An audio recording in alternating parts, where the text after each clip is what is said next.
Let's talk about what just happened. Because what we are seeing right now is not normal, it is not healthy, and it is not democratic. This is a full-scale meltdown by a political movement that knows the truth is coming out and they are panicking. And I don't use that word lightly, panicking.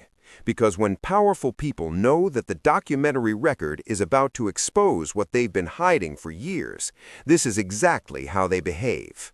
What we learned from the newly released Epstein-related records is not just disturbing, it is massive in scope. We are not talking about a handful of documents. We are talking about industrial-scale data. Federal prosecutors in the Southern District of New York confirmed in internal emails that at least 1.2 million records were being imaged from just one hard drive alone back in 2020. That's not speculation. That's a DOJ production record. And that's just one data source. Now think about what that actually means. If one drive contains 1.2 million records, how many drives were seized? How many accounts? How many devices? How many backups? When people tell you there are 700,000 files or 100,000 documents, that's not only misleading, it's false. The DOJ itself was discussing tens of millions of records. That's not documents, that's records, images, communications, financials, travel logs, contacts, surveillance, and evidence chains. And here's what's critical. Those records were being produced into SDNY workspaces, Bates-labeled, categorized, and reviewed as potential criminal evidence. These were not curiosity files. These were files prepared for prosecution. And what were prosecutors preparing for? They were preparing to prosecute co-conspirators. There are emails in this production where federal prosecutors openly discuss identifying, locating, and subpoenaing 10 Epstein co-conspirators in Florida, in Boston, in New York, in Connecticut, even a wealthy businessman in Ohio. These weren't rumors, these were targets. Grand jury subpoenas were issued. Some of them were already served.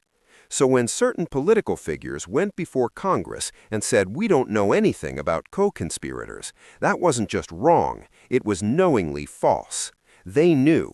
The DOJ knew. The files prove it. And that's why what's happening right now matters so much. Because instead of releasing the FBI interview memoranda, the interviews of the survivors, where the names of perpetrators and facilitators are recorded, the Department of Justice is releasing the names of the victims while protecting the men who abused them.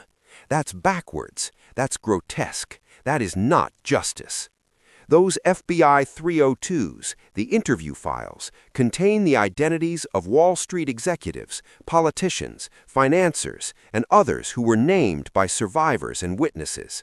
Lawyers who were present at those interviews have confirmed that. Survivors themselves have confirmed that. But those records are being withheld, while victims' names are being exposed. Ask yourself, who does that protect? It protects power. And it explains the political hysteria we saw erupt in real time. Donald Trump went on a late-night rampage attacking journalists, television hosts, and entire networks, threatening their broadcast licenses, encouraging violence, using dehumanizing language, all while these Epstein records were starting to come into public view. That is not coincidence. That is fear.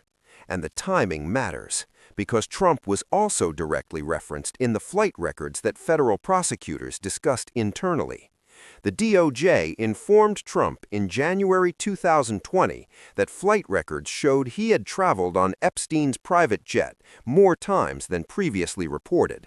That wasn't gossip, that was a federal notice. So when Trump publicly claimed he was never on Epstein's plane, that wasn't ignorance, that was a lie in conflict with DOJ records. And when the White House now controls the DOJ's social media accounts, something Axios confirmed, that means political operatives are literally managing the narrative of a criminal investigation involving the president himself. That's not democracy. That's authoritarian damage control. And the cover-up doesn't stop there. Epstein survivor Haley Robson has now publicly stated that she was a former Trump supporter who now believes Trump should be impeached over this. She named Pam Bondi and Kash Patel as part of the apparatus protecting Epstein's network. Kash Patel testified to Congress that Epstein trafficked no one else, that there were no co-conspirators, even though DOJ records show subpoenas, leads, and investigations into multiple traffickers and facilitators. That's perjury. That's obstruction. That's a crime. And while all of this is happening, while child sex trafficking victims are still waiting for justice, while powerful men are still being protected, the same political machine is quietly preparing to start seizing the wages of millions of Americans over student loan defaults, up to 10 million people by next year, according to Department of Education estimates. So let's be clear about what's happening. They are shielding elites from accountability, exposing victims, controlling the DOJ's narrative, threatening the press, and squeezing working Americans financially, all at the same time. This is what a system in panic looks like. Because once the FBI interview memoranda are released, once the real files come out, this entire structure collapses. The names will be there. The connections will be there. The financial trails will be there. And that's why they are fighting so hard to keep those records sealed.